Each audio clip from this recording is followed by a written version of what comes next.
Buenas noches, soy Eduardo Carpio de la Universidad Privada de Tacna y voy a responder unas preguntas acerca del curso, perdón, para el curso de construcción y tecnología, que es el examen de unidad, de nuestra segunda unidad. Eh, la primera pregunta viene siendo, para un arquitecto, ¿por qué es importante y qué le permite conocer la ciencia de la topografía para un proyecto de construcción? Explique cómo se relaciona lo anterior con el procedimiento constructivo de trazo, nivelación y movimientos de tierra. ¿Por qué es importante y y qué nos permite conocer la ciencia? Bueno, los topógrafos obviamente son las personas que están especializadas en este tema para poder determinar que de acuerdo al piso, al tipo de piso, al tipo de piso, qué tanta profundidad hay que seleccionar en un terreno para poder hacer las cimentaciones. Entonces la topografía es el estudio de piso y es probablemente uno de los pasos más importantes, ya que de acuerdo a cómo, eh, de acuerdo a cómo ubiquemos perdón, mientras más sepamos del piso, mejores decisiones podemos tomar, ya que ya sea por su salinidad, sea por su eh, ¿cómo era? Si es que este piso va a ser duradero o no, es decir, si va a tener deslices o no. ¿Y cómo se relaciona esto con el procedimiento constructivo de trazo, nivelación y movimiento de tierras? Pues con el constructivo de trazo, ya que tiende con cal, después de seleccionar el piso, empiezan a marcar, delimitan el piso sobre el nivel que van a construir y conociendo el piso se puede determinar también la distancia, ya que va a variar de acuerdo si es que hay desniveles de piso. Para ello existe la nivelación, que después de hacer las excavaciones, la nivelación, ya sea con el pisón o con la pisadora eléctrica, tiende a ser recto para así poder tener una construcción óptima y que sea más fácil de manipular dentro de ella. Y el movimiento de tierras, pues, viene siendo, digamos, no todos los terrenos son vírgenes de alguna manera. Entonces hay muchos de esos terrenos que han sido o rellenados con material ajeno o que han tenido un uso previo, entonces tienen distintos materiales dentro del mismo, ya sean ladrillos, bolsas, etcétera. Entonces, al conocer este tipo de cosas, esto varía en cómo va a terminar el producto final, ya que el piso obviamente no es el mismo. Entonces, no, al momento de hacer el trazo y la nivelación, puede tender a que las excavaciones no sean tan, tan, eh, como se espera, es decir, tan a la medida, por decirlo de alguna manera. Entonces, por eso es importante conocer la topografía, porque así vamos a determinar eh, sobre cómo vamos a construir. La segunda pregunta viene siendo, explique cuál es el procedimiento constructivo para la construcción de la cimentación, el sobrecimiento de un proyecto de construcción. Bueno, el procedimiento empieza siendo después de hacer las excavaciones y con el pisón haber dejado bueno, el piso plano de alguna manera. Regularmente es de, si no me equivoco, de 70 centímetros de profundidad del piso terminado, que va a ser el piso terminado. Eh, Bueno, después de tener las medidas exactas y de dejar cierto rango de espacio para poder manipular luego de echar el concreto, bueno, procede a ponerse las varillas de forma vertical y horizontal, dependiendo si va a ser columnas o simplemente piso. Eh, Luego de eso se echa un falso piso que viene siendo como el concreto con piedras que no superen los 5 centímetros de diámetro.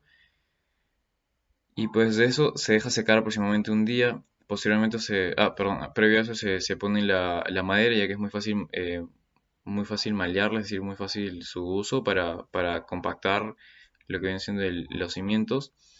Y, y luego se procede a retirar del falso piso, bueno, ya procede los dos tipos de piso. Y el sobrecimiento en un proyecto de construcción. Para el sobrecimiento, después de poner las varillas de forma vertical y horizontal y obviamente con los dobleces respectivos para que así puedan asegurarse.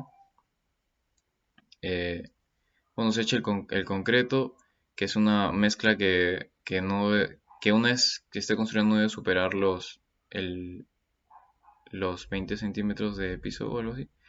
Para la pregunta 3, explique cuál es el procedimiento constructivo para la construcción de pisos, muros de ladrillos y columnas de un proyecto de construcción. Para la construcción de pisos, pues una vez ya tenemos el falso piso, viene el piso y el piso terminado, que vendría siendo, bueno, el falso piso es más que todo para poder optimizar el uso de materiales posterior a este, ya que va a permitir una buena colocación del piso que se vaya a desear, ya sea, porque al terminar de construir y después de haber pasado, bueno, olvidé mencionar en el momento constructivo, en la cimentación, al momento de terminar se pasa con una madera larga para así poder como dejarlo lo más liso posible con menos acumulación de material en ciertos aspectos, en ciertos puntos. Entonces, posterior a esto, bueno, el falso piso permite poner el piso que se vaya a utilizar y así incluso reciclar el material que haya excedido, porque si el piso no es recto, tiende a acumularse liso, perdón, en ciertas partes. El muro de ladrillos. Los muros de ladrillos, bueno, existen dos tipos de formas en las cuales se apilan los ladrillos de alguna manera o se construye, ya sea en, eh, no recuerdo el nombre exacto, pero una forma sería de cabeza y el otro es sobre, bueno, no recuerdo el nombre exacto, pero uno es poner los ladrillos en forma horizontal y el otro en forma vertical. Es decir, uno genera que sea un muro más grueso, de mayor grosor, y el otro uno más delgado, dependiendo de qué se va a utilizar. Eh, También aproximadamente al día se debe construir no más de 1,30 m de altura de muro, ya que al hacer esto puede que el muro no tenga la suficiente estabilidad, entonces puede que todo el trabajo del día haya terminado inconcluso porque se puede derrumbar. Entonces es una regla. Los muros de Dios y columnas, además, dependiendo, para esto debemos ser conscientes de que existen dos tipos de muros, los muros bueno, los muros que van a servir como parte estructural de la vivienda y los muros que van a ser simplemente para dividir espacios, ya que los muros que van a ser parte de la vivienda regularmente llevan también varillas de metal y de muros de ladrillos y columnas del proyecto de construcción. Exacto. Y las columnas, bueno, vienen siendo que se hacen junto con la cimentación. Las columnas estructurales eh, nacen, por decirlo de alguna manera, del piso hasta la altura que se vaya a requerir. Entonces, las columnas se dividen en cuatro varillas verticales y posterior a eso las varillas van adhiriéndose, adhiriéndose a las varillas verticales, haciendo especies de ganchos, los cuales se terminan doblando en U al final, de aproximadamente 5 milímetros cada varilla, lo cual luego procede a ponerse las maderas con triple regularmente para poder contener el concreto, ya que este debe estar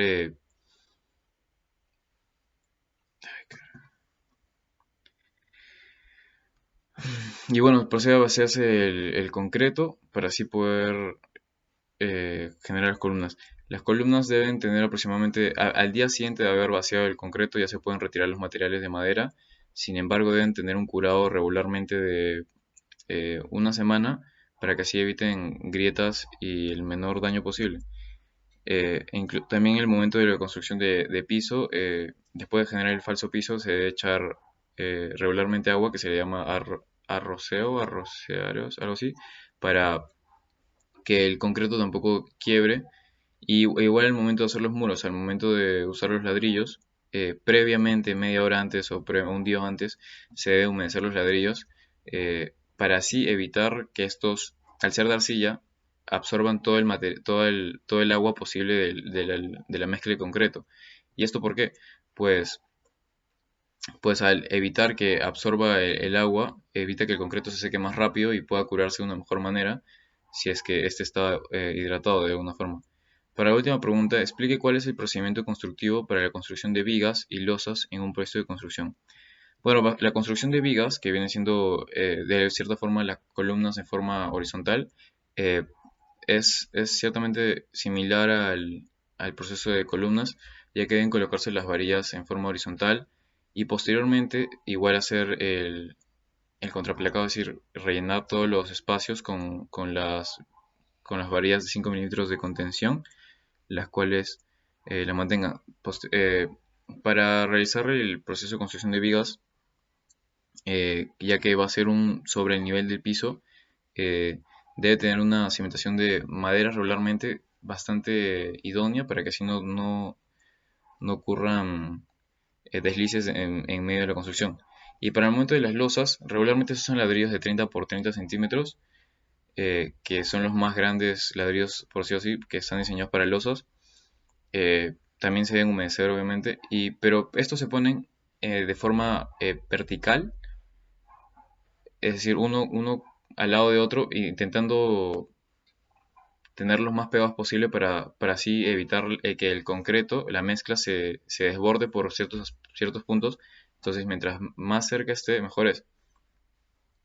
Y igual si tiene tuberías o instalaciones eléctricas, se debe considerar, ya que si es que la instalación o las tuberías de saneamiento son muy grandes, se puede optar incluso por no colocar ladrillos en esa zona y simplemente convertirlo en una zona de concreto puro, ya que si en caso sí se puede colocar las tuberías, debe ser lo más posible pegado a los ladrillos para que así no existe no sobresalga sobre el nivel de piso terminado. Bueno, posteriormente se empieza a hacer el concreto. Claro, este proceso solo puede durar un día, es decir, que mientras cuando empiezan no pueden terminar, ya que el concreto debe curar de manera uniforme todo.